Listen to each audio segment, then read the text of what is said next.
morning, Shem Stars. Welcome to class, and today we will continue with our chapter. We are doing chapter number 3, Electoral Politics. And today we will cover following topics. We'll study about voter list, epic and election campaign. So let us start our chapter. We start with the voter list. When the constituencies are decided, the next step is to decide who can and who cannot vote. In a democratic election, the list of those who are eligible to vote is prepared much before the election and given to everyone. This list is officially called the electoral roll and is commonly known as the voter list. This ensures that everyone in the country gets an equal opportunity of choosing their political representative. Regardless of a person's caste, creed, color, and gender, every citizen of and above 18 years of age is eligible to vote. The right to vote fall under universal adult franchise. It means that all the citizens aged 18 years and above can vote in an election regardless of his or her caste, religion, and gender.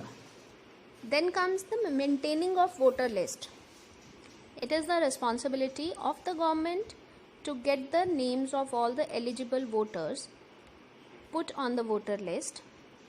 As new person attain voting age, names are added to the voter list.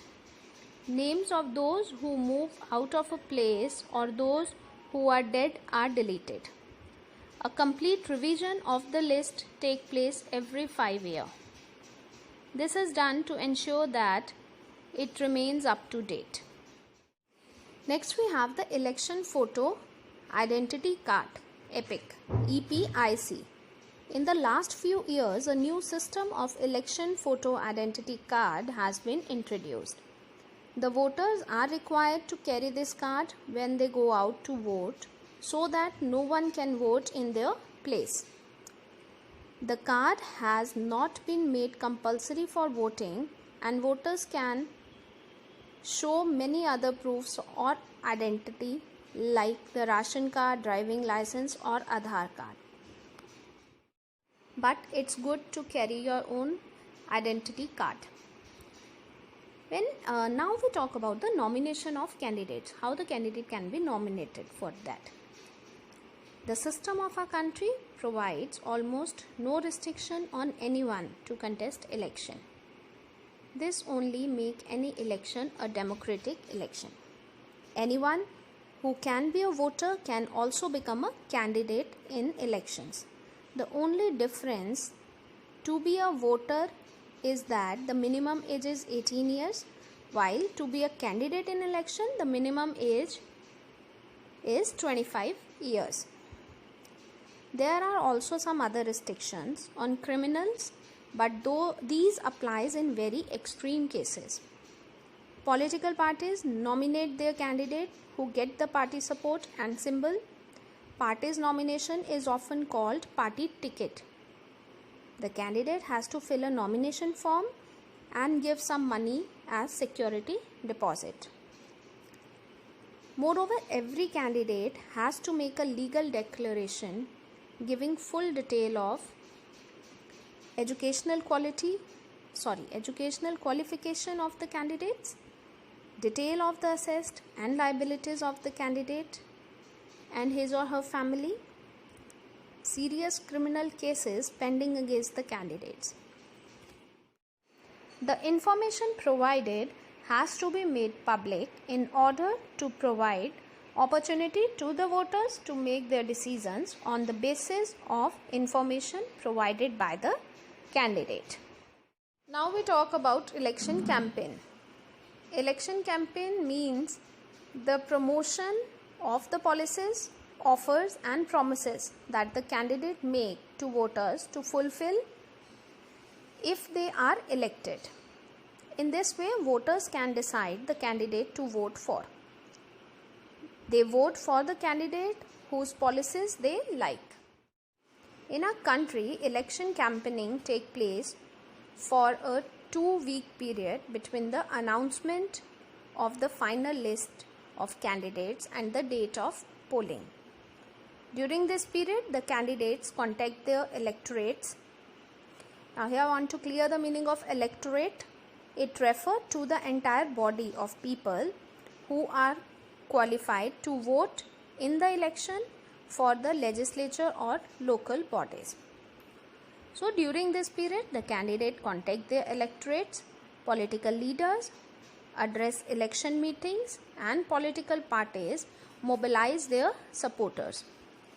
This is also the period when print media and television news are full of elections related stories and debate.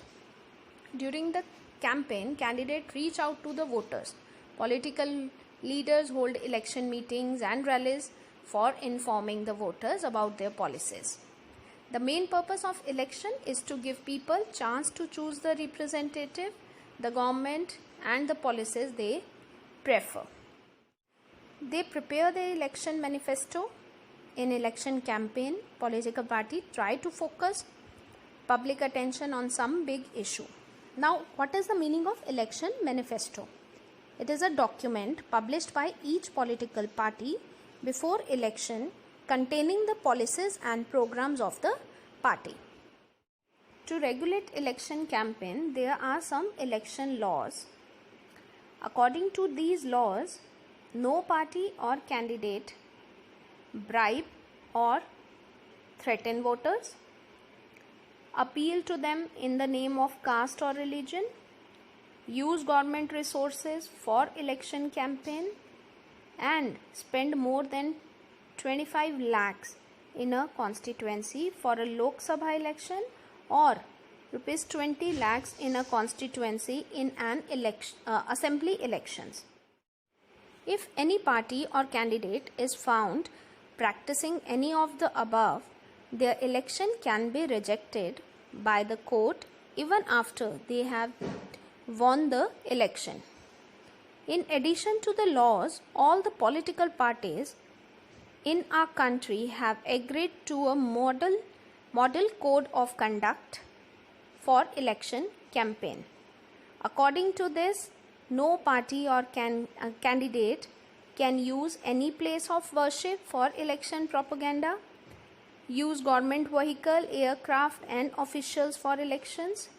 Once elections are announced, ministers shall not lay foundation stone of any project, take any big policy decisions or make any promise of providing public facilities. That's all with today's session. If there is any kind of doubt, feel free to ask. Take care.